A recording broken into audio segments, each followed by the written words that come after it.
तो दोस्तों आज हम बात करेंगे भगवत गीता की। क्या है भगवत गीता? भगवत गीता की इतनी चर्चाएं होती हैं, लोग जिधर देखो भगवत गीता रेड लाइट पे बांटते रहते हैं, रोड पे देते रहते हैं भगवत गीता।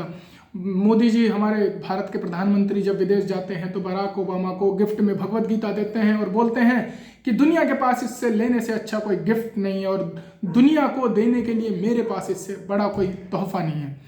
तो भगवत गीता इतनी भगवत गीता की बात होती है तो भगवत गीता में ऐसा क्या है?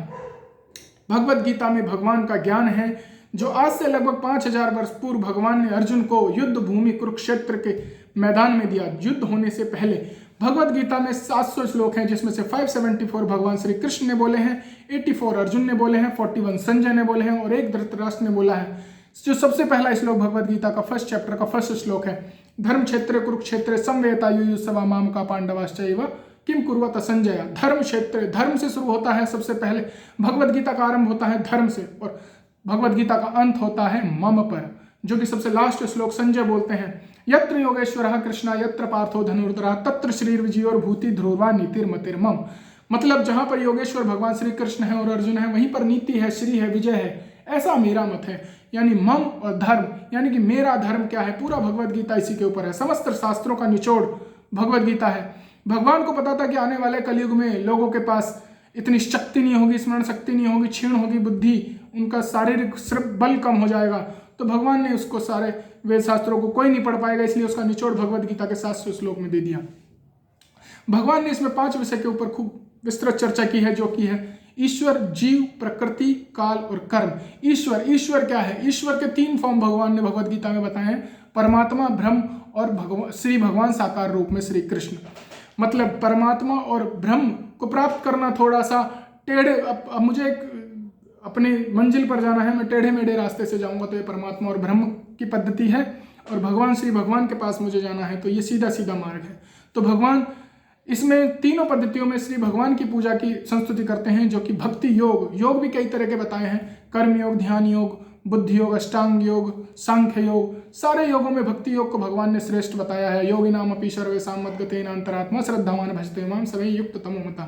भगवान ने इसमें बताया है कि हम लोग शरीर नहीं है, आत्मा है, और भगवान परमात्मा रूप में हमारे सबके हृदय में विराजमान रहते हैं। कर्म के बारे में बताया है कि हम हमारे कर्मों के हिसाब से हम अपना भविष्य निर्धारित करते हैं। भविष्य का हम शरीर अपने कर्मों के हिसाब से बनाते हैं। जो भी आज हमें मिल रहा है वो हमारे पूर्व जन्म के कर्मों का ही फल है। ईश्वर हो गया। जीव क्या है?